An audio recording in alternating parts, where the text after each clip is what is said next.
অসমৰ মুখ্যমন্ত্ৰীজনে ইমান কথা হলাইনে 12 ঘণ্টা নহওঁতে অসমৰ মুখ্যমন্ত্ৰীৰ দুটা বিপৰীত কথা খাপে তেনেকৈ মুঠ নহলাই হিমন্ত বিশ্ব শৰ্মাই যেনেকৈ কথা হলাই আকৌ এবাৰ প্ৰমাণ হল মানুহ একেজনেই সময় পৃথক কথা পৃথক সৰকাৰি ভূমি বেদখল মুক্ত কৰাৰ অধিকাৰ সৰকাৰৰ আছে কৰক কিন্তু তাকেই কৰি মুখ্যমন্ত্ৰীজনে মিছা মাতিলেহে বেয়া লাগে ৰাজ্যবাসীৰ কাৰণ কথাবোৰ উলাই পৰে গোৱালপাৰাৰ পাইকানাত উত্তপ্ত পৰিস্থিতিৰ সৃষ্টি হল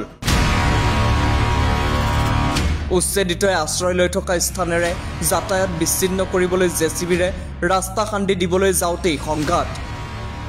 উচ্ছেদিতলৈ গুলি এজনৰ মৃত্যু কেইবাজনো আহত হল আৰক্ষী বনৰক্ষীও এই প্ৰসংগতে সাংবাদিকে মুখ্যমন্ত্ৰীক প্ৰশ্ন কৰিছিল ৰাহুল গান্ধীৰ আগমনৰ লগত এই ঘটনাৰ কিবা সম্পৰ্ক আছে নেকি তেতিয়া মুখ্যমন্ত্ৰীয়ে কি কৈছিল শুনক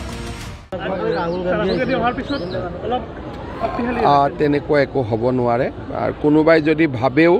তেতিয়ালে আজিকালিৰ ভিতৰত ঠিক হৈ যাব ভালকৈ শুনি লওক কাৰণ ইয়াৰ পাছত কথাবোৰ সলনি হ'ব প্ৰশ্ন আৰু উত্তৰ ভালকৈ শুনক তেনেকুৱা একো হ'ব নোৱাৰে আৰু কোনোবাই যদি ভাবেও তেতিয়ালে আজিকালিৰ ভিতৰত ঠিক হৈ যাব শুনিলে মুখ্যমন্ত্ৰীৰ স্পষ্ট কথা ৰাহুল গান্ধীৰ আগমন আৰু গোৱালপাৰাৰ ঘটনাৰ কোনো সম্পৰ্ক নাই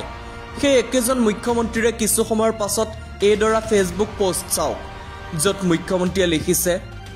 ৰাহুল গান্ধী কালি অসমলৈ আহিছিল আৰু মুকলিকৈ বেদখলকাৰীক বনভূমি দখল কৰিবলৈ উৎসাহিত কৰি গ'ল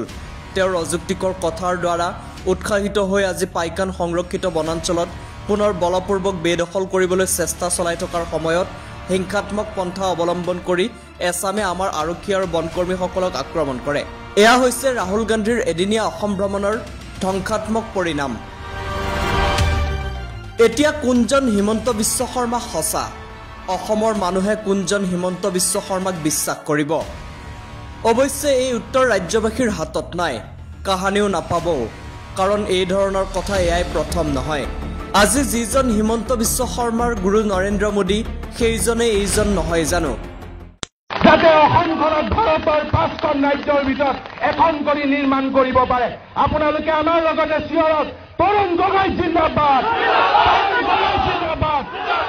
মই আশা কৰিম এই জিন্দাবাদৰ ধ্বনি আপোনালোকে গাঁৱলৈ লৈ যাওক এইজন হিমন্ত বিশ্ব শৰ্মাই গুজৰাটত পানীৰ পাইপেৰে মুছলমানৰ তেজ চলে বুলি কোৱা নাছিল জানো এইজন হিমন্ত বিশ্ব শৰ্মাই আজমলক হুজুৰ হুজুৰকৈ বিজেপি আহিলে সাম্প্ৰদায়িকতা আহিব বুলি কোৱা নাছিল জানো কাৰণ আমি বিজেপিৰ লগত এটা ফাইট কৰিব খুজিছো আৰু আমি বিজেপি ক'ব খুজিছো যে অসমখনত তোমালোকৰ সাম্প্ৰদায়িক ৰাজনীতি নহয়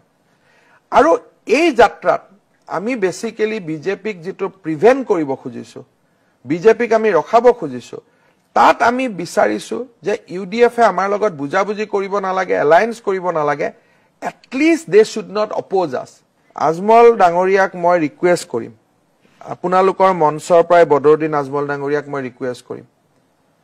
হুজুৰ আমি ভাবো আপুনি নৰেন্দ্ৰ মোদীৰ লগত ফাইট কৰা উচিত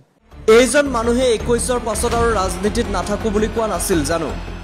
হিমন্ত বিশ্ব শৰ্মাই 21 চনৰ পিছত অসমত ৰাজনীতি নকৰে মোৰ পাবলগীয়া হেৰাবলগীয়া একো নাই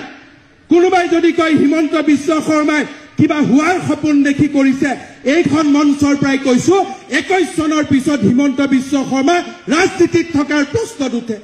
ইমানেই নহয় 25ৰ কথা শুনক মই কলো নহয় যদি এটা কথাও মই মিছা কৈছো জীৱনত হিমন্ত বিশ্ব শৰ্মাই ৰাজনীতিয়ে নকৰে ইয়াতকৈ তো আৰু একো নালাগে আৰু যদি এক কদম বেছি কৈ যায় মই এনেকুৱা প্ৰতিজ্ঞা কৰি দিম যে মই ঘৰতে নাযাওঁ আৰু কথাবোৰ তেনেকুৱাই এতিয়া আপোনালোকেই ভাবক এইজন মানুহক বিশ্বাস কৰিব পাৰিনে ভালকৈ ভাবক